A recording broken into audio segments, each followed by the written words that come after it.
Hi, my name is Gibson, and I'm the creator of the Personal Development School. This is your daily breakthrough video, and in this video, I want to talk to you a little bit about how to stop feeling guilty so often, especially if this is an important part of your programming where you feel like you're feeling guilty for almost anything and everything in so many of your close interpersonal relationships, to the point where you feel like taxed, exhausted, emotionally drained, afraid to bond with too many new people because you feel like there's such a responsibility you're taking on.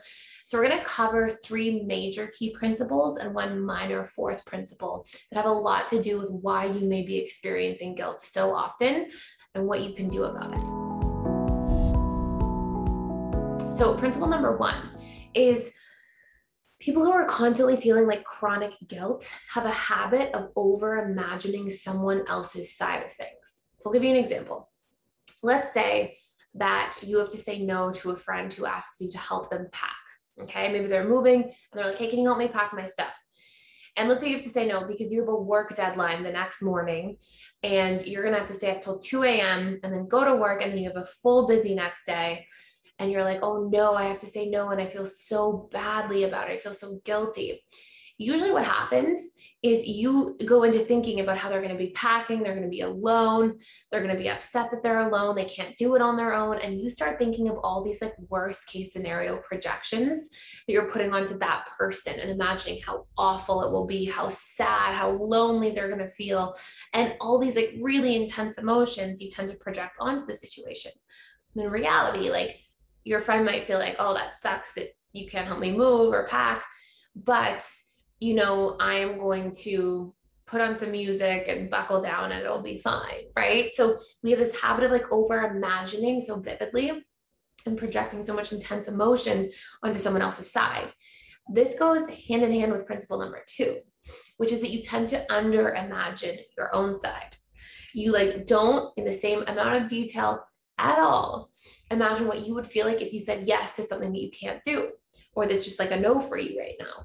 So you think how awful your friend would feel, but you're not thinking how awful you would feel to go over there, be super busy, come home, have to work even later into the night to get everything done, go to work the next day and have a full day on 2 hours of sleep, and how exhausted and how, you know, just unable to function you're going to feel the next day, and how frustrated and how, you know, all those different things you're going to feel. You're not even really taking into consideration.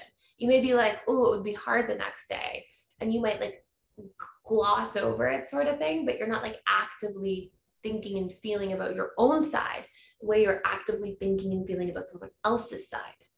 And then number three, in terms of our three key major principles, is there's usually some kind of core wound you're projecting onto a situation. So there's usually some kind of dynamic where you're like, oh, I'm going to be disliked by my friend because I said no. I'm going to be excluded next time from the plans that we have. They're going to think I'm not good enough. So there's usually some kind of core wound that you have, this story you have about the relationship to you and yourself. And you're projecting that this person is going to think that about you because you said no. And you also have this guilt because you're feeling afraid of like, oh no, they're going to think I'm a bad friend or a bad person, or I'm not a good enough friend, or whatever it might be that you're putting on there. So those are the big three reasons we feel a lot of guilt. And then our fourth one, is sort of a minor reason, is that there tends to be a lot of relatability to whatever you're projecting onto the person. So where you might think, oh, what if my friend feels alone, who has to pack alone? You then relate in your own internal subconscious filing cabinet. And you're like, oh, what are my emotional associations about feeling alone?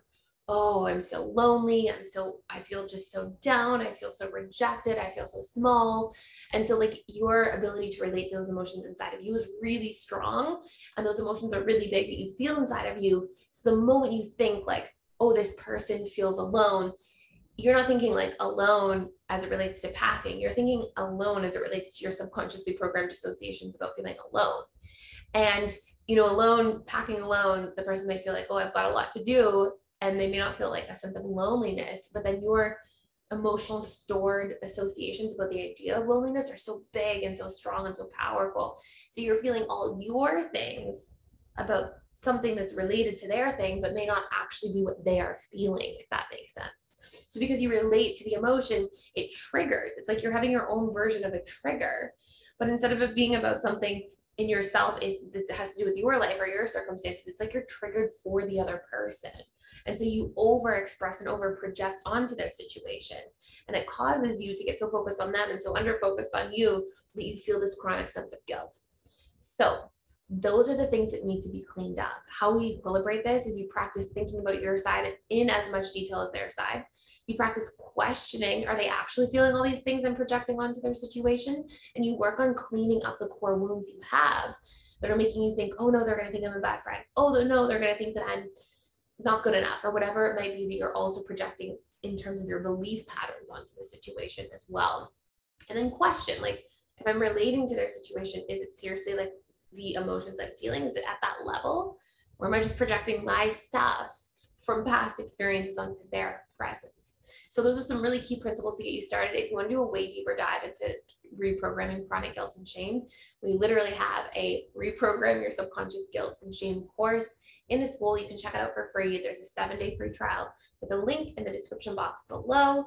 So you can check that out and get started on it. Honestly, you'd be able to finish that course within the 7 days. So you can go ahead and just try it all out. But I hope you enjoy. Thank you so much for being here. Oh, by the way, that course comes with all the 45 other courses because it's for the 7-day free trial to everything. It's the all access pass. So anyways, okay, thank you so much for watching. Thank you for being here. Please like, share, and subscribe, and I will see you in the next video.